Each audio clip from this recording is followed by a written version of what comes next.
ดเจ้าเฮาทุกคนมาร่วมอวยพรให้มีสุขส่วนนิรันดรขอวิงวอนจากสวรรค์ความทุกข์ตรมจงห่างหนีจง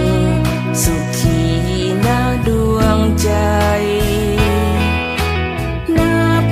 แต่วันและเวลานี้ไปมีแต่ได้สมปรารถนาบ่มีของขวัญจะมามอบให้คนดีมีแต่เสียงเพลงฝากลมมาอวยใส่สุขสันต์วันเกิดขวัญใจสุขล้